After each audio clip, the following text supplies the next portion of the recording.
Hello, everyone, and welcome to the OnlyLandFans show. My name is Kendall Lejeune, and our guest today is Callan Faulkner. Callan Faulkner, an accomplished entrepreneur, has found success through her passion for automation and efficiency. With a background in marketing and technology automation, she has assisted Fortune 5000 companies in developing robust systems for B2C lead generation. In 2020, Callan's interest in land investing was sparked by a real estate podcast, leading her to establish Solterra, her land investing company. As she honed her lead generation strategies for her land business, she attracted attention from other real estate investors seeking similar solutions for modern lead generation, including texting, ringless voicemail, and cold calling, as well as automation like CRM and ChatGPT. This inspired Callan to create REI Optimize, a consulting company dedicated to helping real estate investors scale their businesses by setting up effective systems and generating consistent leads. Through her innovative approach and automation expertise, Callan has become a trailblazer in the land investing niche, sharing her knowledge and empowering others to succeed. Callan, thanks so much for joining us. How are you today? I'm great, Kendall. Thanks for the wonderful intro. That was very nice. Absolutely. Absolutely. Look, I have been so excited about having this conversation because so many people reached out after your first episode and they were just blown away by the information that you gave us. And so you came back to me and said, hey, I would love to sit down and talk lead gen and go as deep as we can into lead gen. And so we are here to do just that. So let's jump right in and talk to us a little bit about how do you first pick a market? Yeah, great question. I get that question a lot, and everyone has it is a art, not a science. I say that a lot, even in the terms of bringing a lead in. It's an art, not a science every time. When I'm looking at a market, I'm pretty simple because it's so easy for me to spin up a campaign and just start texting, drop some voicemails, get some feels. I'm not spending a million years doing data. I'm also a visionary, an Enneagram 3. So details and data are just not my strong suit. I one day hope to have a full-time data person that's doing all these things, but I'm a big picture gal. So a couple of things I'm looking for. I love the program. I don't know if it's Xomi or Xomi. I don't know. It's XOME. And just like you would go on Zillow and look at sold properties, the reason why I like Xomi is it has these bubbles. So I'm just going to pick my states. I'm very heavy in Florida and Ohio right now. So we're going to go in there, and sorry for people that are non-disclosure states, you guys can't do this, but if you do have a disclosure state, you can do this method. Looking at properties that have sold, depending on our budget, we're trying to buy things that are around that 50K to 300K mark. And so we're going to put that. So I want to see all the sold properties that are between 50 and 300K. And I'm just going to look at the state as a whole. And I'm going to look at these big bubbles. Let's say we're looking at Florida. We'll see big bubbles right in Tampa, big bubbles right in Orlando. I want to look for those tier 2 or tier 3 markets, just a little bit outside, maybe an hour outside. And then the first thing I'm doing is I'm finding realtors in that area, and I'm calling and I'm having a couple conversations, and I'm just asking who's buying land, what are they buying, why are they buying, what's their budget, what are they looking for? And that kind of shapes the rest of it from there. Of course, I want to look at inventory, but there's a lot of inventory right now, so I'm not going to get all, up in arms about that. I like to look at the U-Haul data where people are moving, and I like to see the land freedom score just to make sure that entitlement work isn't going to be crazy. We're not doing stuff in Connecticut and New York just because we want to do that entitlement work. So long-winded answer. It's boots on the ground. I want to talk to people there. Who's buying land? What are they buying? And how often are they calling? I love that. And so, talking a little bit about going into researching that market, you've got some boots on the ground. How long does it take you to feel out a market before Yeah. you start actually testing a market? Those are two synonymous words for me. Testing it and feeling it out are the same thing. We're going to have those conversations with probably two different realtors. I like to find a commercial broker and a residential broker, ideally, so we can understand both of those scenarios. If commercial is just really slow, then we might just take those out of our initial text messages. Ideally, we've already got that title company. Ideally, we've got a contact at the county it depends on what we're going after. If we're doing development stuff, I'm definitely going to talk to the city development director before we start texting. But then honestly, it's pull a list in a half hour. I can pull a list, I can get it skip traced, and I can start texting. And pretty quickly, now that I've been doing this for 2 years, I can see what are we dealing with. When we started to do the Reno, Nevada market, I could immediately tell a very sophisticated buyer, a very high-end piece of property. There's not going to be a lot of wholesale flipping room here. It's going to be very rare that we find something like that. So we really had to look deep into the zoning code and try to find some loopholes around doing some entitlement work. But I could tell probably within, I don't know, 3 days of texting, that was going to be a really tough market. Yeah, those are some really good insights. Talking a little bit more about testing the market, and I guess I need to differentiate what I mean by that is so you're looking at a market and getting your research, getting a feel of the market, and then how do you decide, okay, now I'm going to go all in on this market, right? So you're testing, are you doing a small batch of marketing there? What does that look like? Yeah, that's a great question. So the way that our cadence is working, the way we're doing things, we start with texting. We're going to put out a text message. We're going to see how things go. On our leadership call, we do a leadership meeting every Tuesday. One of the parts is just reviewing the campaigns. So we have our campaigns in Notion. We go through and we're like, how are we doing? Where are we at? Okay, we just started that last week. And we're really deciding, it's like we send the first text and we step back and we say, do we want to keep going? And we chat with the BAs. We look at the leads that have come in and we say, yes, we want to keep going. Okay, let's keep sending batches. So let's go a little heavier with texting. Okay, great. Then we step back and we look at it 2 weeks from that day and we're like, do we want to drop a voicemail? Do we still like this area? Are you liking it? Are we seeing opportunities? Maybe not. Maybe yes, we are. Okay, cool. Let's move forward. Let's get that voicemail recorded. I think we should say this and this. Let's get that recorded and let's drop the voicemail. So it's not like I have to, just the way that we're doing it, I can decide as we go if we want to keep spending money in that market. Got it. And so when you're analyzing what's coming back from a testing standpoint, I'm assuming you have some type of like quantitative numbers that will tell you, yes, keep going or no, stop. So what does that look like? My visionary brain, we rely on emotions, Kendall. So we are a big emotions girl. no, I look for response rate, of course. I'm looking to make sure we're getting that 15 to 20% texting response rate. Some folks just asked what we're using. We use a tool called Launch Control for texting. I'm looking to see, and then honestly, depends on what we're trying to do. Let's just say we're going for the classic flip, right? We're buy low, sell high. All right, let's just say we've sent 5,000 texts and we haven't gotten one qualified lead. That's not a good turnaround for me. I'm looking for at least 1%, if not 0.5%, that's going to get converted into a qualified lead going into our CRM system. And it's probably more like 0.5% right now. So that's going to be very concerning for me. And there might be a reason for it. I don't know. We have to dig in a little bit. If we're going for those entitlement deals, we find a market where, hey, anything that's 30 acres and zoned RE6 can be split up without the platting process. Okay, I don't really care if we sent 1,000 messages, 5,000 messages, and we got one guy that's interested. That could be a potential 7-figure opportunity. So I'm not going to stop marketing in that area just because we don't get a response for those higher value entitlement deals. Yeah, that's really good. What I love so much about that is that point that not every market fits every single land strategy, right? So what works for commercial may not work for wholesaling.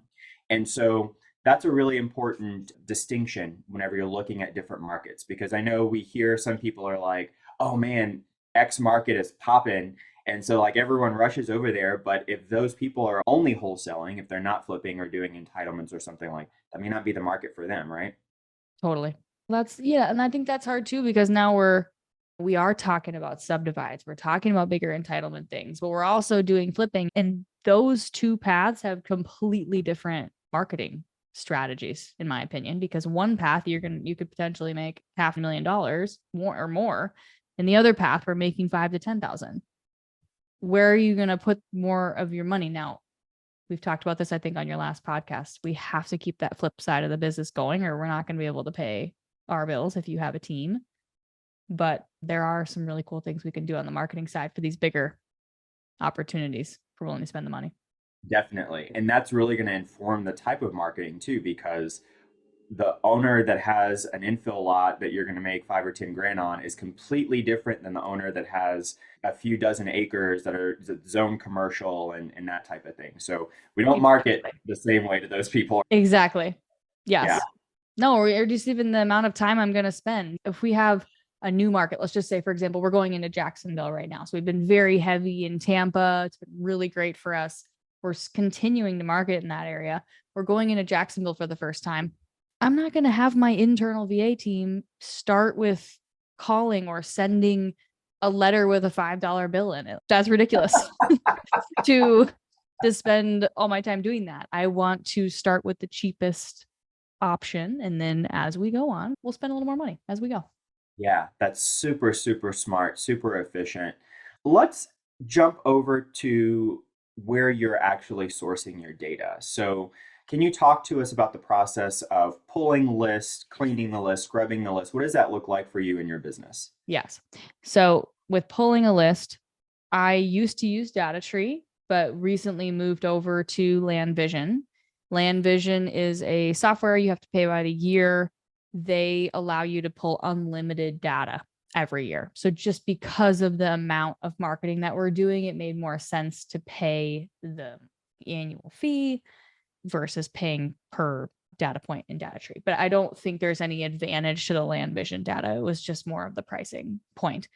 So my process is I'd rather pull more leads. I'm not looking for road access and scrubbing things out. It's just pull the freaking list. The more things that I have that can stop me in the process, or my team that are just tedious to slow down marketing, for me, I'd rather deal it on the backside. There are definite pros and cons of that. So there are a lot of people that take a lot of time and they want to weed out. I don't want to see anyone that's purchased property in the last 10 years. I don't really do much of that. Maybe I'll take out the last 3 years on the purchase price, but I'm really not weeding very much out. I'll pull that list. The next step is I have to get their phone numbers. So there's a lot of different tools. It's called skip tracing. I don't even know why they call it that, but it's the process of taking that person's name, their mailing address, and getting their phone number and their age and their email and a variety of information. Most important, their phone number. Obviously, we can't text them or drop a voicemail if we don't have their phone number. I use a tool called Direct Skip. I've got a great partnership with them for land. I just put it in the chat here, but podcast listeners, reioptimize.com/tools. You can see my Direct Skip link. They're great. They're 10 cents a lead if you do it one by one. And then you get the phone number there. And then from there, we take that list out. We'll probably get nitty gritty in a little bit about where that information should go. But we are embarking as land investors on a new journey. We are investing time and energy.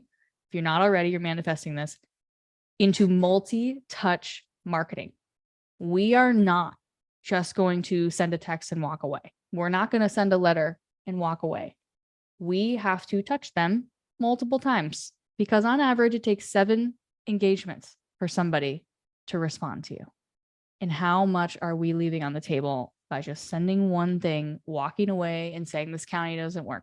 We don't know that, but we have to start becoming more modern because our peers in the other industries are laughing at us for our little spray and pray approach. It just is hilarious to them, and we are going to change that.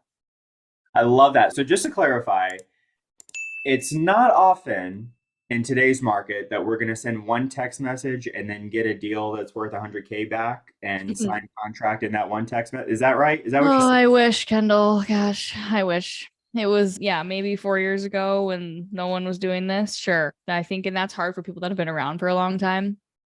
It's getting more competitive and builders are getting more technology, but no, that is not. Sometimes, of course, you get the random. It's random, but it is definitely not normal. It makes for a beautiful, social media case study.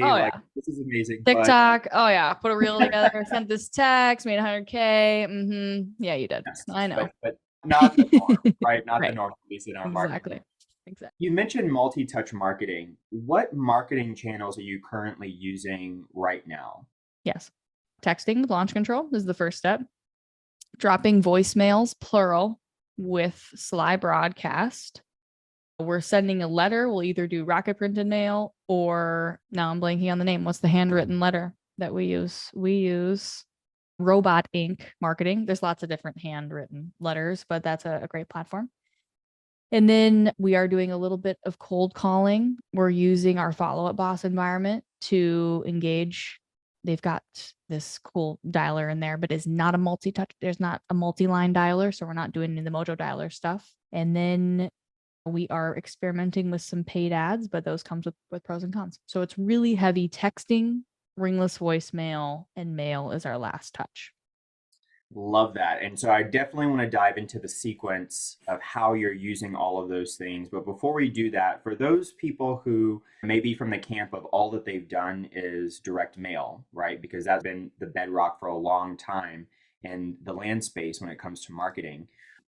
You hear a lot of people talk about texting and the legal implications of texting and people getting sued and all of this other stuff. So, can you talk to us a little bit about what are some of your thoughts on the legal landscape of texting? And do you think Yeah. it's going away, or what do you see when it comes to the legal aspect of texting? Yeah. So there's two elements of the legal rules aspect of texting. I would never thought I would know so much about a specific subject, but I cannot tell you how much time I have put into learning this. And the problem is it always is changing, and we know this. So I'll tell you what I know right now. It is going to change. It's going to change over time because they're obviously the carriers and the US government. So these are the two entities that create rules.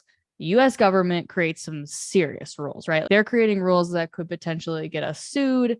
That's where you could get in trouble. You could have to pay fines.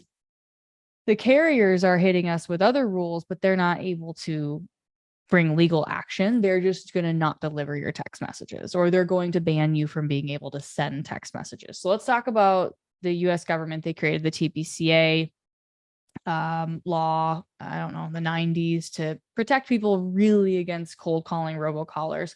Over time, they're adding in more language about texting. The reason why I chose launch control is because they are very focused on making sure this is a compliant platform. So they're doing things to make sure that we're not sending texts too closely together. They're making sure that we are fully compliant with the carriers. So if you are doing any sort of texting, you have to be registered with something called 10DLC. It's the carriers came together and they're like, hey, look, I don't want all these crazy scam texts of lose 25 pounds in 25 days with a weight vest, right? Like that type of stuff, or all this gibberish things that we get. So if you want to send text messages from an application to a consumer, you have to register your EIN number.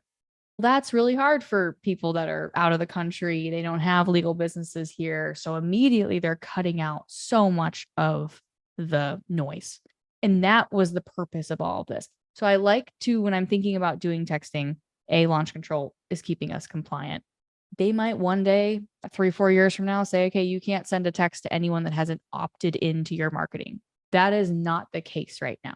That is not happening yet. So we can still send text to anyone, but there are a lot of rules, and that's where launch control does a lot to protect us. And there's negative keywords we can't say. We can't send links in the first message. We can't send too many messages side by side. We have to press a button to actually physically send the message. All sorts of cool things that launch control allows us to do. Yeah, that's fantastic. And I know that these laws change so quickly. It seems like almost every other day, like there's some new component when it as in regards to texting. And the thing that I really like about launch control is it just adds like another layer of protection Yep. in terms of they keep track of all of that stuff and just Yep. throttle what you're able to do based on that, right? Absolutely. And that's another reason why I've engaged in not only multi-channel marketing, just in case something happens with one, but also so focused on getting that person's information, their email, their phone. And it's okay if they don't want to sell right now because I'm building a huge database of all these people's information so that when they are ready to sell, I have them and I can reach out to them because they've already opted in. Yeah, that's fantastic. I mean, that it's also similar to you hear so many people talk about if you're doing any kind of business on social media, try to pull those people off of social media, get at least their email addresses, because if something happens with Instagram, you have no way to contact any of those people Right. again. Before we dive into that, I want to back up just a little bit. So, we're talking about seller data. You've pulled lists, cleaned it, scrubbed it, skip traced it. Now, what do you do with all that seller data in your process? Yes. So in my process, there are two main systems that a land investor needs when you're trying to scale from 100K a year and more. If you are below 100K a year, most of this you need to keep it so simple. You need to do a couple deals. And I know how you feel. You want to have everything set up perfectly. I did too, but there's no way for you to make your time and money back because there's just not enough coming in. So when I talk about this, I just want to be clear. I'm talking about someone that's really trying to go from 100K to 500,000 or 500,000 to seven figures. So the two main systems are, one is your communications tool, and the second is your CRM, like your operations hub.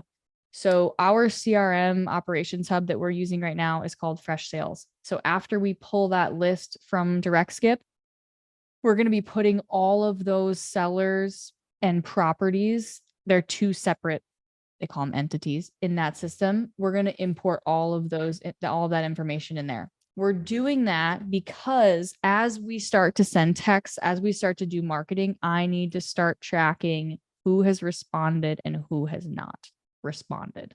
We are now, this is this new journey that we're going on where I'm going to be dropping them voicemails. Well, I don't want to drop somebody a voicemail that has responded to my text message. So we'll talk about that in a minute. We put that into Fresh Sales. I have a Zap set up so that anytime there is a contact added to Fresh Sales, it automatically adds them as a contact and follow-up boss. I have historically been OpenPhone's #1 fan. I've used OpenPhone for the last 3 years. It recently has been hard to manage our follow-ups. We just have so many inbound calls.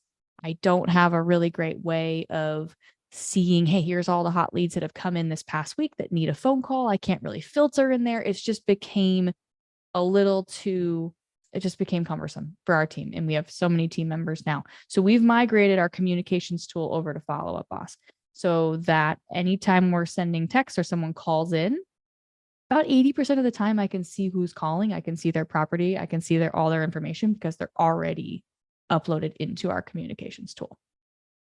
Yeah, that's really important for people that may not be familiar with CRMs. I know when I very first got started in the land business, we actually did a lot of texting, and the texting platform that we used, it wasn't Launch Control, but it was a high level white label product. And it was almost like its own little CRM. And so I was able to keep track that way. But the more leads that we got in, it was just so much more difficult, especially if you're trying to track them through a particular sequence or a process. So, can you talk a little bit about how you integrate your CRM with launch control and how do you get those to play well together? What does that look Yeah. like? Yeah. Unfortunately, there's not an out of the box or native integration between launch control and our CRM system. What we have to do is I've created a process. I have a team member that the way that we do it is right before we drop a voicemail, basically, it's usually the first of every month at this point. We take in launch control, you can export all of the people that have responded to your campaign. And then we have two exports. So we'll export all the people that have responded, we'll import it, and we'll do an update to our master database and just update them. And those people are going to be marked as responded. So we have cold, responded, and dead. And those are a marketing status on the seller record. There's a million ways to do this. This is definitely not the only way, but just this is the way that I'm doing it. It's why you have to do it this way. So we're updating it like that. We're doing an update. And then we're also taking all the people that we've marked as not interested and DNC, and we're marking those people as dead in our records. So in our Fresh Sales environment. So then when we go to pull a list for ringless voicemails, we are pulling all of the people that are in Johnson County, Tennessee, that are still cold. And that would be, and then phone one, that would be our ringless voicemail drop. Got it. Got it. Okay, so that makes sense to me. Can you talk a little bit about what your initial texting sequence looks like? You Yep. send out that first text message, and then what? Do you drive them to a call? What does that look Yeah. like? Such a great question. So the first text, the goal of your text is really to elicit a response. We want to try and get them because once they respond to you, now you're open to do a lot of things that you couldn't do if they haven't responded. For example, if they have not responded to you, you have to wait 30 days between text messages. If they respond to you, I can text them every day. I can send them links. I can send them all these emojis. I can put them on an automated drip. I really want to try and get a response from them. A couple best practices on the first text. I always need to think about what's everyone else doing. If this was new real estate investors who don't really exactly know what they're doing, their kids in college, they're just trying to mess around. What are they doing? They're saying, hey, first name, I'm wondering if you're interested in selling your property. I'm buying land. Super broad, not personal, probably not even saying hi first name, honestly. Let's be real. They probably aren't bringing that in. So as this is where it just is about the time you have. And this is what we're doing every time we go into a new market, I am creating a new set of initial text templates. So if I'm going into Jacksonville, I am writing a text to somebody that has land in Jacksonville. I am going to say something about being the coast. I'm going to say something about being close to a specific airport, or say something like, I always give the example. I live in Minneapolis, but it's called the Twin Cities here. It's Minneapolis and St. Paul. But if you didn't know this area, you probably wouldn't say I've been investing in the Twin Cities for the last couple of years.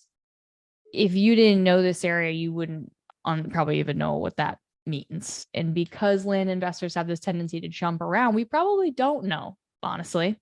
So that's on us to do the research and try to be as personalized as possible. I would even say Michael's doing infill lots. I'd say probably should be a very specific message for infill lots versus rural. We're not asking is water at the lot line for a rural piece of land. Probably not. Okay. Probably not. And I have done that. I have absolutely done that. I've just used the same message and people are like, what the hell are you talking about? I'm like, no, you're right. You're right. That was my bad. So as personal as possible. Usually we're asking a question about the property. We're trying to get that engagement. I'm not going right for the kill of people have said, would you put a price in the first text? Absolutely not. I am trying to get them to respond. Got it. So once you drive them to a call, what does the sequence look like after that in terms of your CRM and how you I follow up with didn't even answer your question about the That's okay. sequence. No, that's a Okay. lot of information. All right. We send the first message. The goal it always depends on the property type. So if we're going after a flip, your 10 to 20K flip, I am not spending a bunch of time asking about their sister's cousin who used to own we don't have time for this. We have to qualify them out as soon as possible. I coach my team every day. I'm an optimist. A lot of my team are optimists. We have to assume that all these people are wasting our time because the truth is that 95% of the people that text you back either want market value or they don't want to sell in the next 30 to 60 days and they're wasting our time. So we really have to try and qualify them out as fast as possible while also maintaining a level of legitimacy and trust and credibility and not trying to get them out of the conversation and just toss them a price and hope for the best. This is where this art comes into play. And we probably won't have enough time to go into the importance of great VAs and coaching your VAs, but that is a big piece of asking a question and then maybe tell a little about us and then maybe float a range and we softly try to qualify them out as fast as possible. That is a skill. And then that's going to be a phone call if they are motivated, if we can tell they're motivated, if the property makes sense. I would never get on a phone call with someone if we haven't done at least a 60-second map check of, do we actually want to buy this?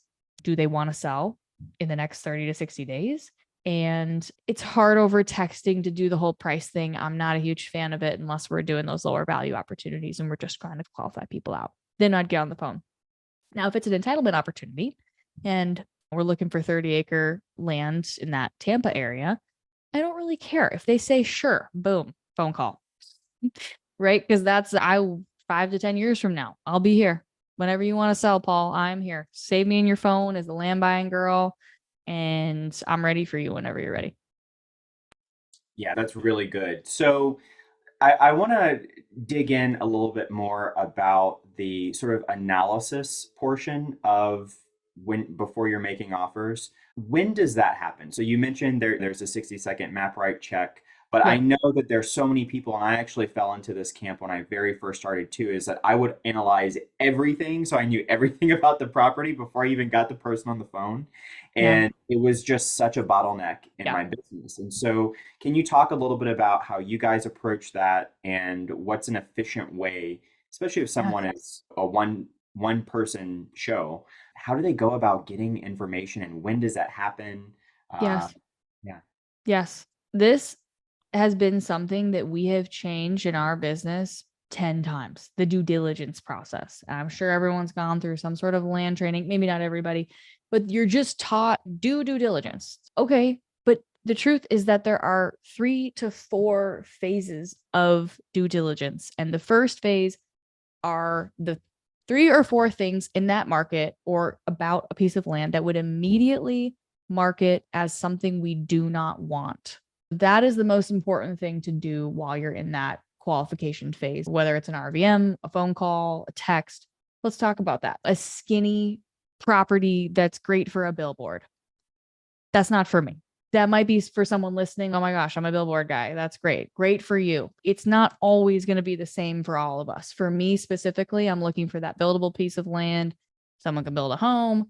It's got utilities. That is the box. Everyone's box is a little different. So the first phase of due diligence, you have to create your box and you have to tell your team, if this thing is covered in wetland in this market, it is a no for me. But again, of course, there are people that are like, oh, yeah, I sell to snake hunters. Great. That's not going to be a no for you then. But we have to create the phase 1 of no's. Contour lines, topography, how steep is it? How wet is it? Access points right away. I'm like, look, how does a car access the freaking property? And I've asked so many times, like, where's access? No. How does a real live vehicle, because I've been told there's access, but there's actually a railroad right in front of it. So a vehicle can't access. So can a car drive on it? Does it just generally look like something that we would buy?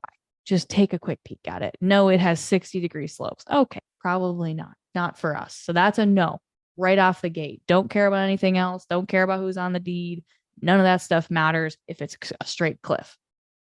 Okay, so you've created your box and you've created the things that immediately are a no.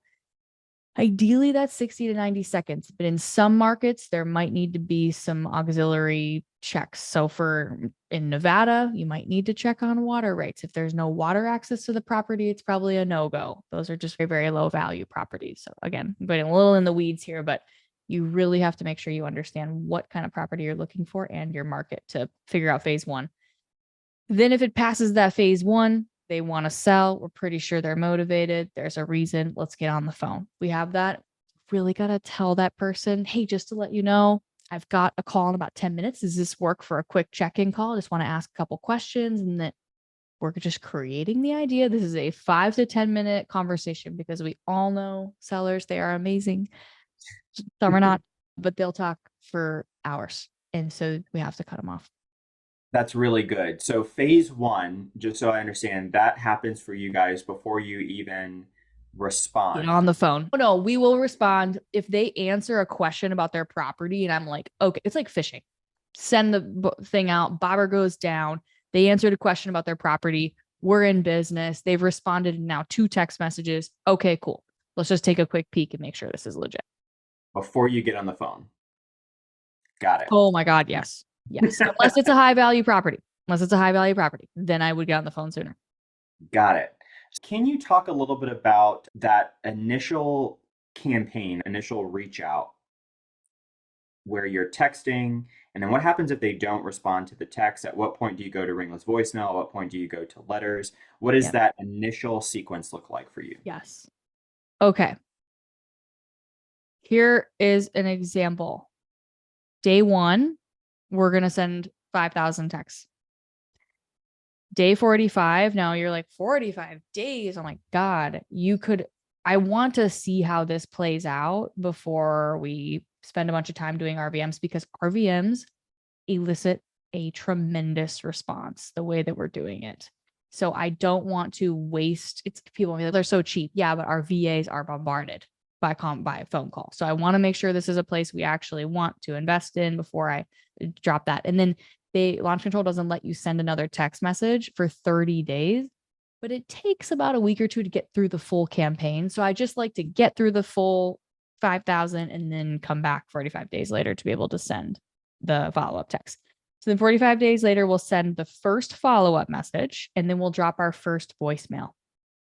And then that day 45, we'll typically start a new campaign or a new batch with new 5,000 messages. Day 90, this is our third touch for campaign 1. We'll do our second follow-up text, our second RVM. Patrick asked a question about the phone 1, phone 2, phone 3. I'll talk about that in 1 second. And then day 135, this is our fourth reach out to campaign 1. We'll do our third follow-up text and our third RVM.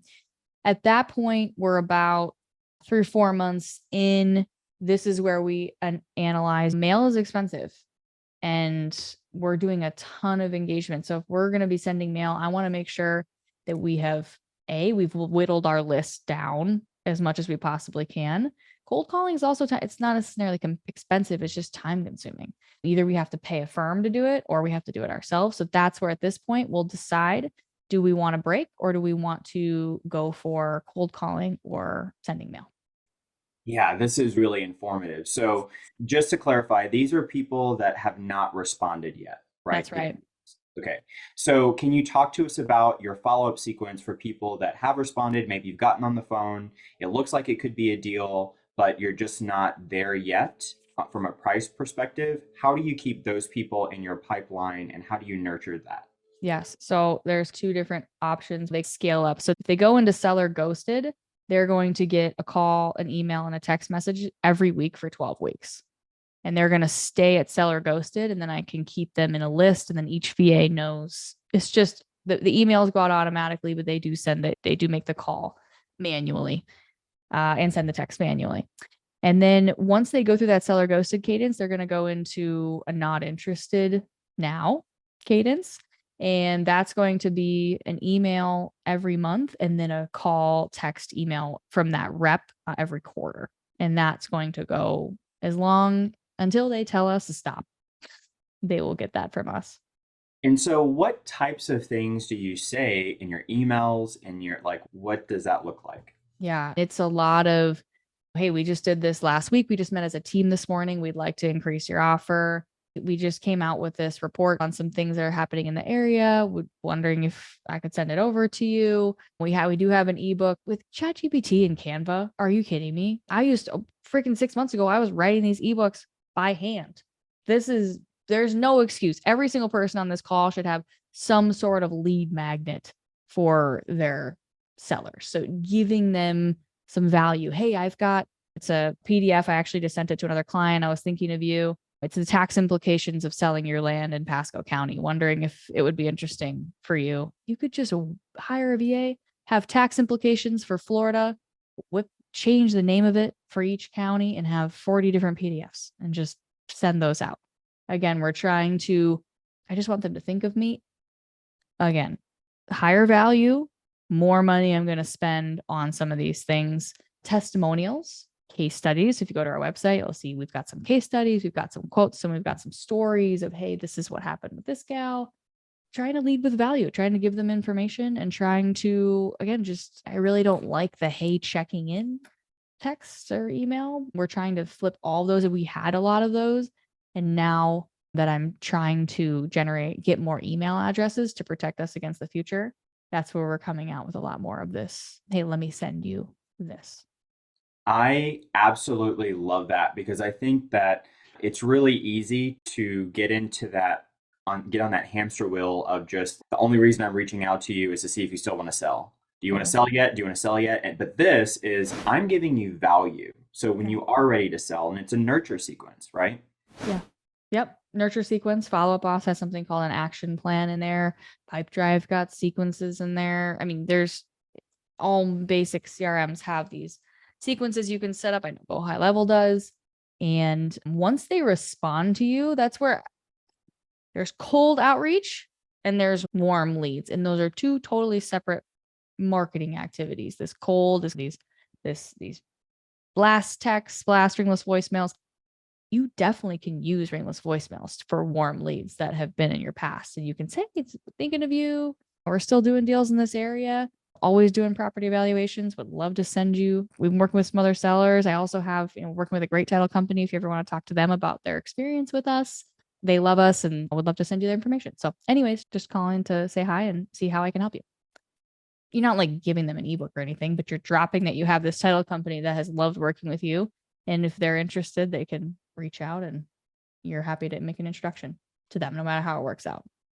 That's really fantastic. What I love so much about that is it seems like this topic that we're talking about right now, how you give value to your sellers that are in your pipeline, like that can be some of the greatest opportunity for differentiating yourself from your competitors, right? That's where lots of creativity can come in. To me, it just Yes. seems like this is the greatest opportunity in your entire flow, right? Oh my gosh, yes. Yeah, let's, if you want to brainstorm for a second, I think I have high effort, high cost, moderate effort, moderate cost, and low effort, low cost in terms of giving value to your landowner. So let's start. Most of us are probably doing just straight flips. Low effort, low cost is giving them testimonials and success stories. There's a reason why I spent a bunch of time doing the case studies, going back, talking to people. What'd we do? How'd we do it? And it doesn't, I think some people might be like, how do I talk about a success story or give a case study for a flip? It's, hey, Joanne wanted to sell her property and she was struggling. She listed it for a year and it didn't sell. And then she sold it to us. That's a win. We don't have to talk about money. We bought it for X, we bought it for Y, whatever. We bought her property and she was having a hard time selling it. Sometimes just giving them information about your company and your process, like full transparency. Here's how this works. Hey, I've got a quick PDF. It just talks about the exact steps of how this all works. I've got a copy of our agreement. I'd love to, just totally blank, nothing on it. I'd love to send that over to you. I think sometimes it really helps people just to, it's a confusing process. And I think it might help you just to see what the heck this is and how the heck this works. You mind if I grab your email? Okay, we're not giving them $1 million, but at least you're giving them some information about what's about to happen. Giving them a lot of ways to contact you, giving them a picture of you. Like on our website, there's pictures of me, there's pictures of John, there's pictures of him mowing the lawn with his kids, there's pictures of me with my dogs. We try not to be giving them all the information about us, but as much as possible, we are real humans and everyone thinks this is AI now. So how do you make sure they don't think this is ChatGPT? I love that. All right, 2 more: moderate effort, moderate cost. So I talked about this earlier, but putting together some sort of report or white paper on that area or on that market. You got to put it together. You got to talk about what's happening. You got to interview some realtors. What it's great for is when you're actually comping and learning about the area. It's a part of the market research process too, when you're going through and you're identifying factors that affect land value and maybe you're talking about the players and maybe you're talking about, hey, here's who I would call for help with your well. Here's who I would call for help with your soil, putting some of those vendors and partners in there. You could say something like, I'm doing a free property evaluation, and you have a little bit of a process around something that you deliver back to them. It's not a purchase agreement, but it's actually an evaluation of their property. Here's the slope of your property. It's like doing a little due diligence. Again, I would not do this for a property where you're going to make $5,000 in any circumstance. This is too much time. But if some of these higher value properties, absolutely, people don't know. People have no idea what's happening with their property. Maybe you could even grab the latest deed. You could grab the latest tax assessor report, whatever, grab some basic stuff for them. High effort, high cost, going there, going to that area and hosting a dinner. Hey, if I'm doing entitlement deals in Pasco County, Florida, you best believe I will be going there, meeting with people, shaking hands, doing the whole thing. Do a cold calling campaign. Say, hey, our co-founder Callan's going to be in the area in December. She just wanted to know if you wanted to come have dinner, or she's hosting a lunch at blah, blah, blah, and blah, blah, blah day. Can you come? For a lot of us, we're doing these smaller deals. So that just feels so wild and too much. But a lot of people are not meeting in person. If you are wanting to go more digital, Loom. Record a Loom video. for the landowner. This is great if you're like in that ghosting process or even towards the very end and you're in final negotiation. Record a video and just text it and email it to them. Like, hey, thinking of you. Here's the deal. Here's what I got going on. Here's what I'm thinking. Here's whatever. It's a video from me. Usually it's not me anymore. It's Kim. But those are significant. And those can obviously be put on your letter too. They can be a QR code to a video. Just think, how do we compete with AI? And we have to be a real person. I absolutely love that. I could talk about that for the next hour. I know. I So know. fascinating. And that's when, like I said, that's when like your creativity can really shine through because there's so many things that I'm just listening to this and I'm like, as a property owner, I've never gotten something like that. That would totally grab my attention. Really good stuff. So can you talk to us a little bit about what are some of the most common mistakes that you see investors make when it comes to converting leads? Yeah. They're trying to, especially when if it's not mail and they're doing texting or voicemails, when they're trying to do it themselves and they don't have a VA doing the actual texting. It is way too much time to do the actual texting responses. The land investor's job, in my opinion, is to take the lead that has been basic stuff done. The map is made. They have a couple notes on it. They've had maybe a slight conversation with the seller, and their job is to make decisions. And that is hard to do if you're spending all your time texting.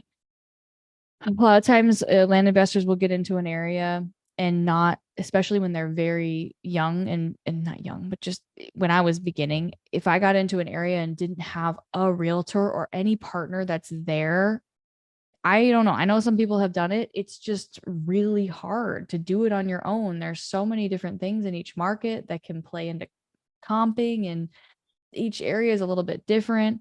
So I like to have a partner there if you're newer.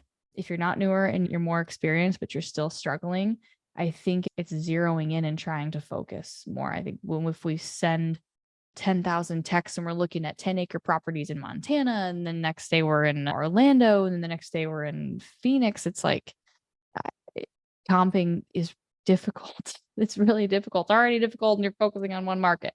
So the attention and the squirrel brain is just really hard for a lot of us to handle. So really trying to focus in more, give the market some time, find a good partner. If it's not working, make some commitments to yourself that you'll move on, even if you've put the energy into it. And that's why it's really important to have a mentor or a friend in this world to be like, should I just move on from this market? Because you're not going to want to. You spent so much time, you built all these realtor relationships, you know it well, but it's not working. And you need somebody to help you just say, let it go, move on. Yeah, that's really good advice. And so you mentioned the importance of having help, having someone on your team. Can you talk a little bit about your team and what that looks like? Yeah. So my team is composed of 2 US based. I have a partner, John. So he was my former financial advisor. We own Solterra 50/50. So I'm the visionary. He is the integrator for those that follow Rocket Fuel. We could probably do a whole nother podcast on that. Kim is our acquisitions manager. So she's responsible for basically everything before the marketing process starts. So that includes finding the market, building the team there, engaging with seller leads after they've been qualified by the VA, which we'll talk about in a second. She's responsible for the success of our VAs and the performance of our VAs. So we have 4 Filipino VAs. They are phenomenal. We started with one and then hired her husband and then hired another one. And then his best friend got hired. So they are a very tight-knit crew. 2 of them are doing a lot of texting, a lot of that initial just checking, grabbing the right information, matching the phone. And then 2 of them are a little bit more comfortable on the phone, doing more of the negotiation.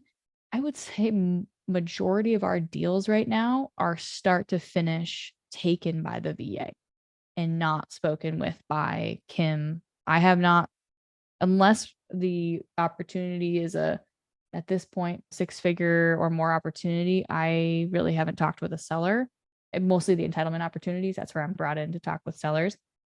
This has been a 2-year journey, so it doesn't happen overnight. But my goal is to I'll talk about my perfect day and what I should be doing. One other person that's working with us is Mandy. She's our sales and marketing manager. So she's responsible for everything once the property is ready for marketing. So getting photos, final due diligence work, just confirming everything. Like, this is zones, this is the allowable uses, we can do this. She's talking with builders, she's talking with developers, she's talking with other agents that are better for listing. There's some that are great with the acquisitions process, but some that are better with listing.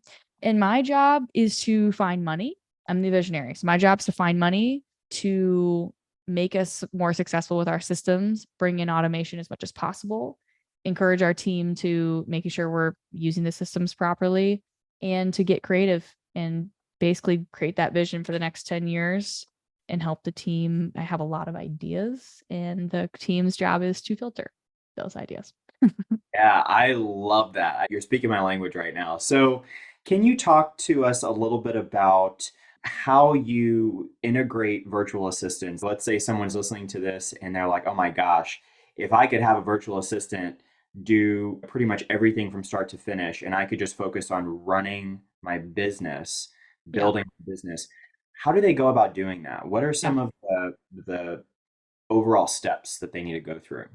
It is absolute baby steps. And everyone knows this on my team. I've wanted to fire every single person on my team, especially their first week. I was like, oh, they'll never make it. That's just I'm like, oh, get them out, because it's really hard.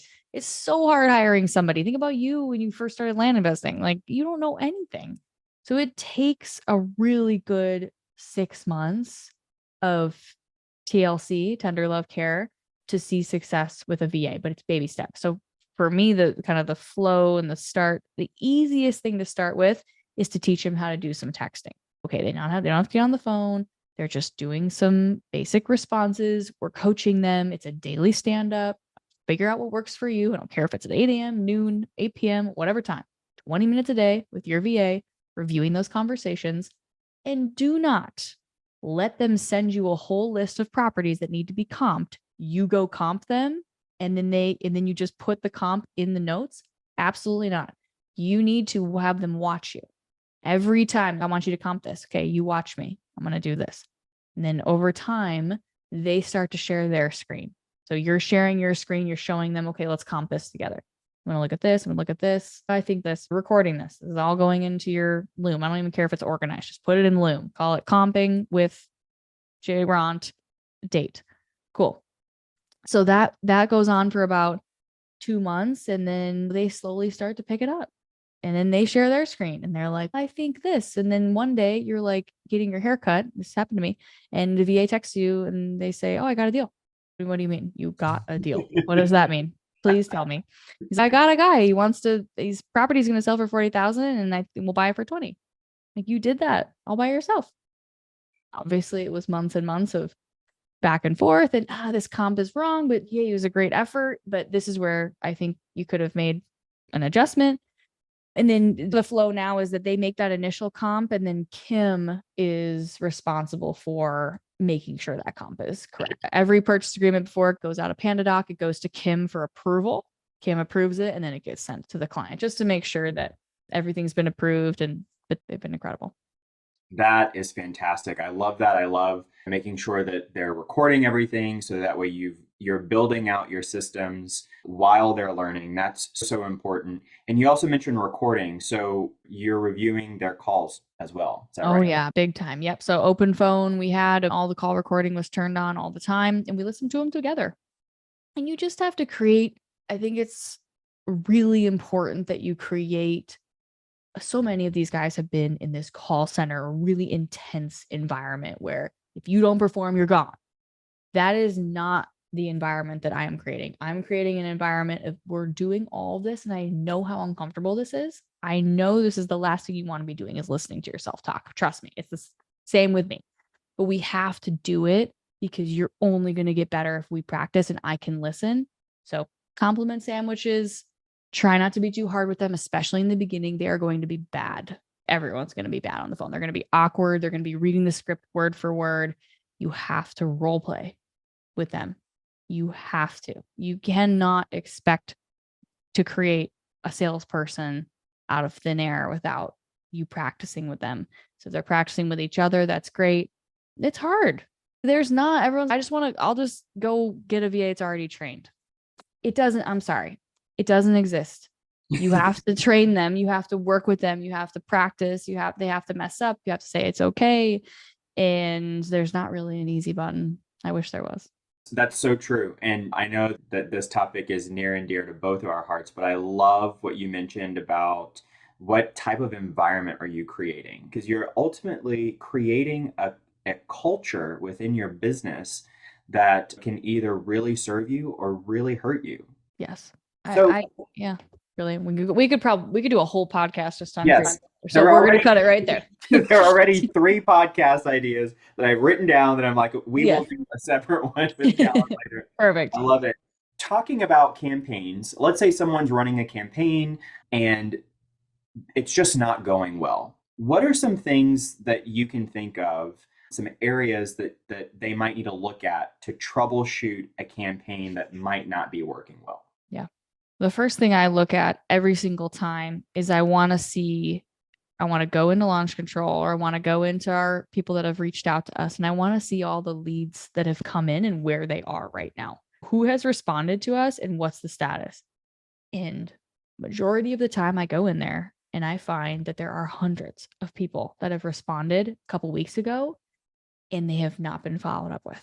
And it looks like things aren't going well because there aren't leads that are being sent into the CRM system, but they actually just we haven't continued to qualify them. It is so much easier to send new text messages than it is to go back and build that relationship up with the people that already responded. So double check that.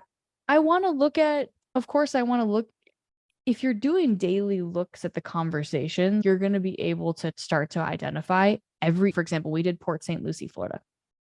Every seller was like, I want 95,000, 95,000, 95,000. They were saying the same number. While I did some research and there were a bunch of builders that got in there right before us and they're offering 90, I think. Okay. No, it was saturated. They were saying the same numbers.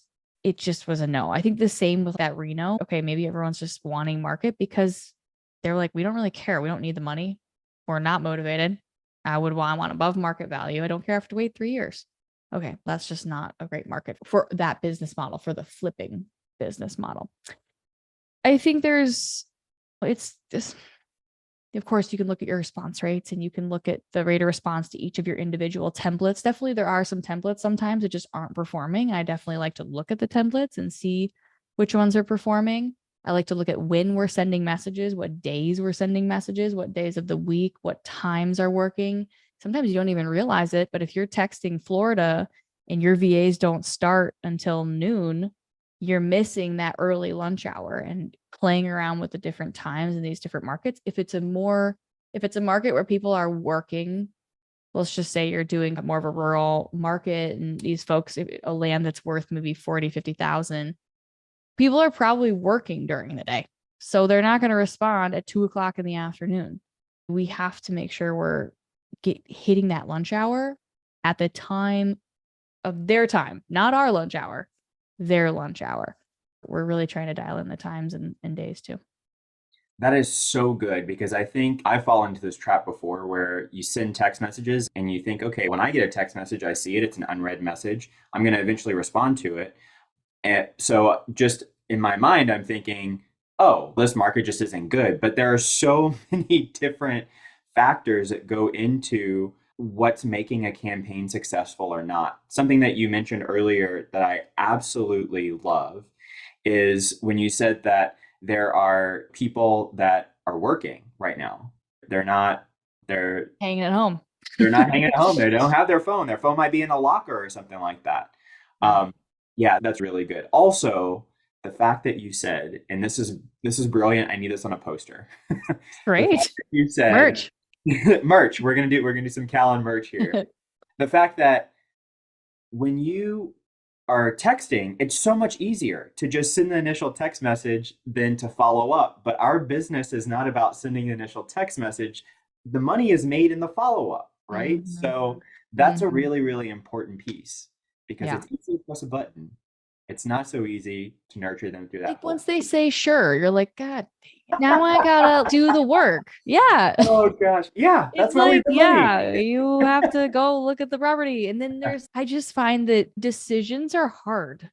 Decisions are so hard. I have so much decision fatigue. God bless Mark Zuckerberg for wearing the same thing every day. I wish I could do that. I can't.